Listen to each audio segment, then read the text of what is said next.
माननीय इस वक्त हमारे बीच मौजूद हैं Shri Anand Mahindra, chairman of Mahindra group of companies.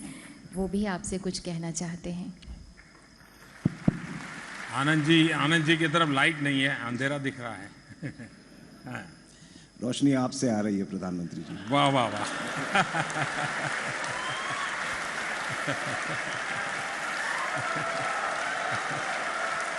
सौगंध मुझे इस मिट्टी की, मैं देश नहीं मिटने दूंगा, मैं देश नहीं रुकने दूंगा, मैं देश नहीं झुकने दूंगा।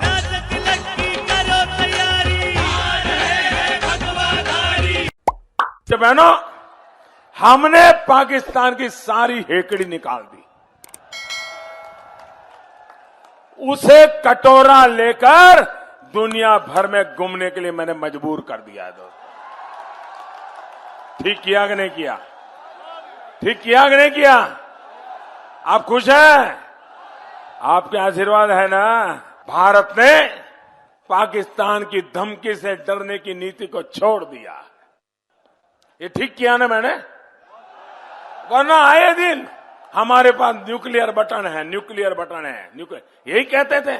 हमारे अखबार वाले भी लिखते थे पाकिस्तान के पास भी न्यूक्लियर है। तो हमारे पास क्या है भाई? ये दीवार।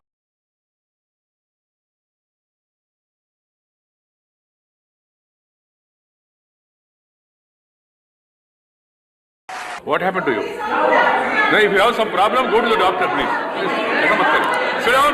Sit down, Radhika. Sit down. Sit down. This is not the way. I have to name you, please. Don't do that. अध्यक्ष जी, Please. सभापति जी, सभापति जी, रेणुका जी को suggesting to आप कुछ मत to कहिए। the office and also to media सभापति जी, not to report such a loose talk and unruly behavior. Please. सभापति जी, मेरी आपको प्रार्थना है, रेणुका जी को कुछ मत कीजिए। रामायण सीरियल के बाद ऐसी हंसी सुनने का आज सौभाग्य मिला है।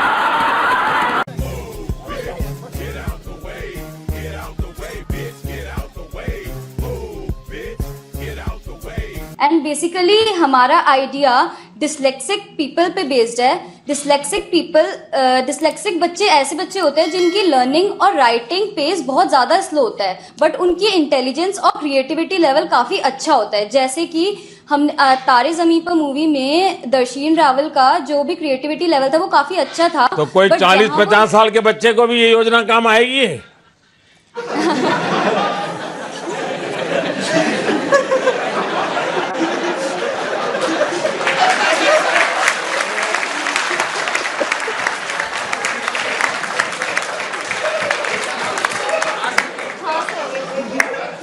हाँ सर, आएगी।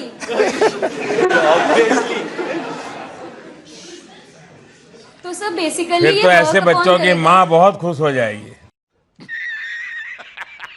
अब आप कह रहे हो कि यहाँ आलू की फैक्ट्री लगवाओ, आप कह रहे हो कि यहाँ पे किसान की मदद करो। आलू की फैक्ट्री लगवाओ।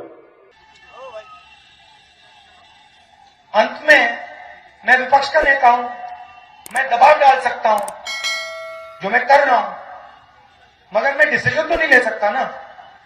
मैं किसान के लिए आलू की फैक्ट्री तो नहीं खोल सकता। अबे साले।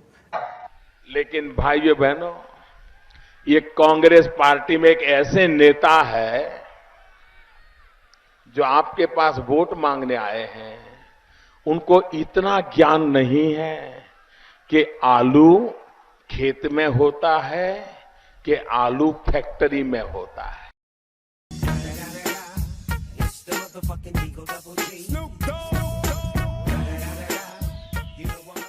आज हम कहां हैं उसका पता तब चलता है कल कहां थे।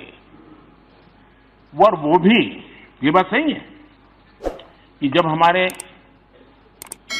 माननीय सदस्य ये कहते हैं कि ये क्यों नहीं हुआ, ये कब होगा, ये कैसे होगा, कब तक करेंगे, ये जब सुनता हूं तो कुछ लोगों को लगता होगा कि आप आलोचना करते हैं। मैं नहीं मानता हूं आप आलोचना करते हैं। मुझे खुशी है कि आप मुझे समझ पाए हैं। क्योंकि आपको विश्वास है करेगा तो यही करेगा।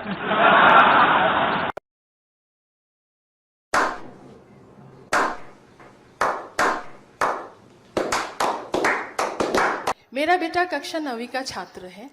महोदय, पहले मेरा बेटा पढ़ाई में बहुत अच्छा था, टीचर्स अप्रिशिएट करते थे, लेकिन अभी कुछ समय से ऑनलाइन गेम्स की तरफ उसका झुकाव कुछ ज़्यादा ही बढ़ गया है, जिसके कारण उसके पढ़ाई पर फर्क पड़ रहा है।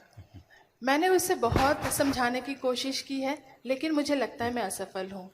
कृपया मेरा मार्गदर्शन कीजिए कि मैं इस स्थिति को कैसे संभालूं। धन्यवाद। माननीय, कृपया इस पर अपने विचार प्रकट करें।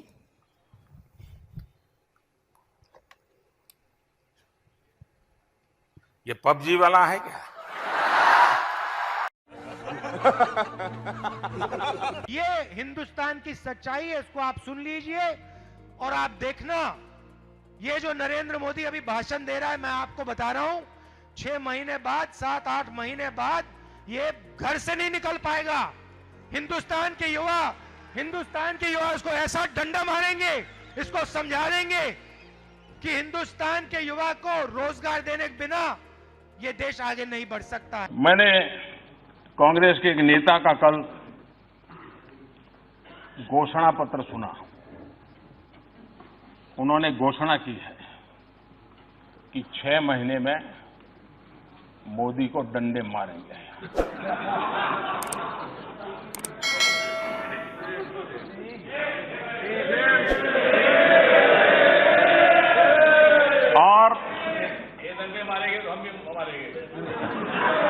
और